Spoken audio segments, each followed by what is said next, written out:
Welcome to blue pen blue mark. दोस्तों, आज हम देख लेते हैं कि किस तरह से जो अभी जातीय जनगणना चल रहा है उसमें से हम लोग किस प्रकार मकान सूची विवरण भर सकते हैं। तो पहले हम आपको बता दें कि जो पहला स्टेज हो रहा है, अभी हमने आपके लिए लिख रखा है, ये जो पहला स्टेज है वो 3 इसमें बटा हुआ है कि पहले ईबी का हमको निर्धारण करना है, वो तो ऑलरेडी हो चुका है। गृह संख्या का निर्धारण करना है कि कौन सा कच्चा मकान है, कौन सा पक्का मकान है, एक बार उसको निर्धारित कर लेना है। वो आपको पता है, ट्रायंगल से या फिर इससे बिल्कुल स्क्वायर से करना है। अब रही बात कि गृह पंजी में हम लोग किस तरह से भरेंगे, तो गृह पंजी तैयार करने में सबसे पहला हमको पहचान का कॉलम भरना पड़ेगा। पहचान का कॉलम आपको दोस्तों यहाँ दिख रहा है, लोकेशन कोड।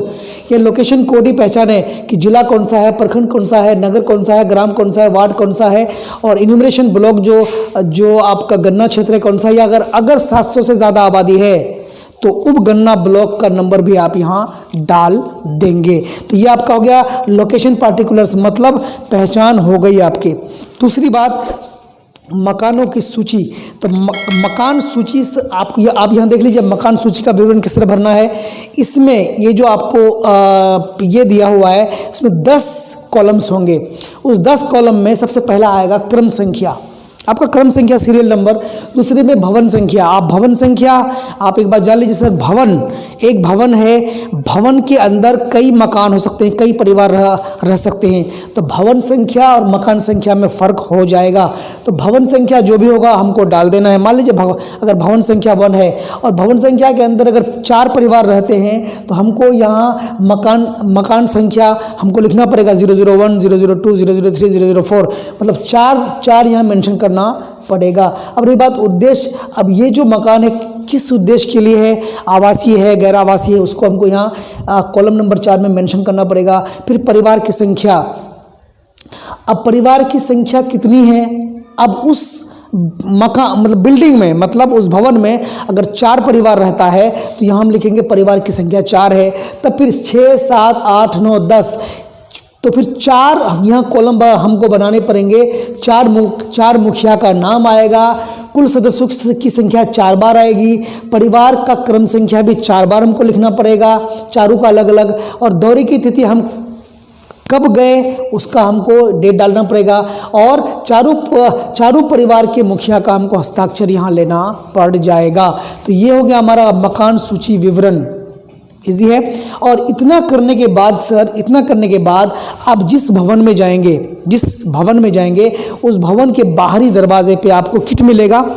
आपको लाल मार्कर से 6 बाई 6 का आपको क्या बनाना है, स्क्वायर बनाना है। 6 बाई 6 का 6 इंच बाई 6 इंच स्क्वायर बनाना है ना। अगर वो पक्का मकान है तो स्क्वायर बनाना है। अब अगर ये मकान नंबर 5 है तो मकान नंबर 5 लिख देंगे, और इस मकान नंबर में अगर 3 परिवार रहता है सर तो यहाँ 3 लिख देंगे। इस तरह से लाल इंक से, ये रेड इंक से, इस तरह से 6 बाई 6 इंच का हम लोग उसके मेन गेट पर, उस भवन के मेन गेट पर हम लोग इस तरह से चिन्हित कर देंगे। या अगर वो कच्चा मकान है तो हम उसको ट्रायंगल बना करके इस तरह से, अगर वो भवन नंबर 7 है तो हम लोग 005 लिखेंगे, और यहाँ हम लोग लिखेंगे 007। और इस कच्चे मकान में अगर 2 परिवार रहता है तो हम यहाँ इस तरह से 2 लिख देंगे।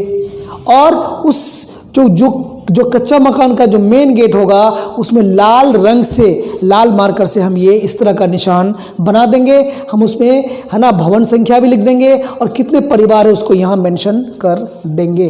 तो आपको कहानी समझ में आ गई। ये सूची किस तरह से हम बनाएंगे वो भी आपको समझ में आ गया, किस तरह से भरेंगे वो भी आपको समझ में आ गया।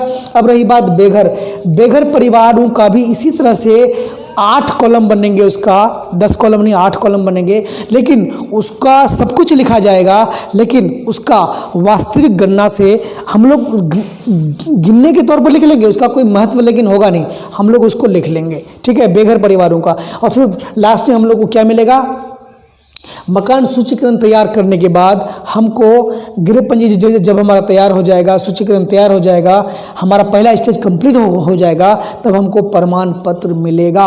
और प्रमाण पत्र पर हमको ऑब्जर्वर का साइन होगा, प्रगणक का साइन होगा, इस तरह से जैसे ना प्रमाण पत्र मिलता है।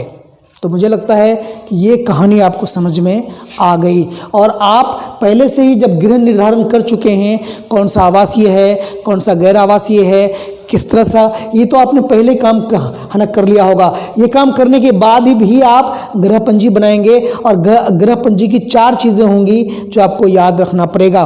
पहचान करना है, मतलब कौन सा ब्लॉक है, कौन सा जिला है, कौन सा वार्ड है, फिर मकानों का सूचीकरण करना है इसके द्वारा, और फिर बेघर लोग, अगर कुछ लोग हैं जो कहीं सरकारी ज़मीन पर हैं, जिनका अपना कोई घर नहीं है, प्लास्टिक का घर बना करके रह रहे हैं, तो उनका तो घर संख्या देना है ना, सिर्फ उनको कैलकुलेट कर लेंगे, उनका कोई यूज़ होगा नहीं, और फिर लास्ट टाइम को प्रमाण पत्र मिलेगा। तो पहला स्टेज का तीन बात है ना, परगणक जो क्षेत्र है वो उसका निर्धारण हो चुका है। आप गृह संख्या का निर्धारण भी नजरी नक्शा बना करके कर चुके हैं, और ये आपको काम और गृह पंजी को तैयार करना, ये आप 7 जनवरी से 2023 से लेकर के 21 जनवरी तक ये काम पूरा कर लेंगे, फिर आपको प्रमाण पत्र मिल जाएगा।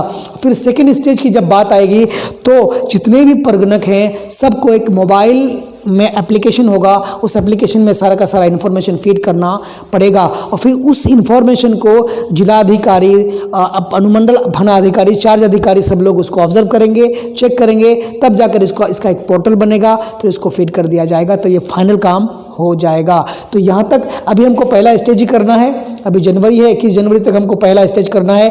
3 बातें हैं, और जो तीसरा गृह पंजी का निर्धारण है, और उसमें 4 बातें आएंगी जो कि आपको मैंने बता दिया। और भी कुछ पूछना हो तो आप हमें कमेंट करके बता सकते हैं।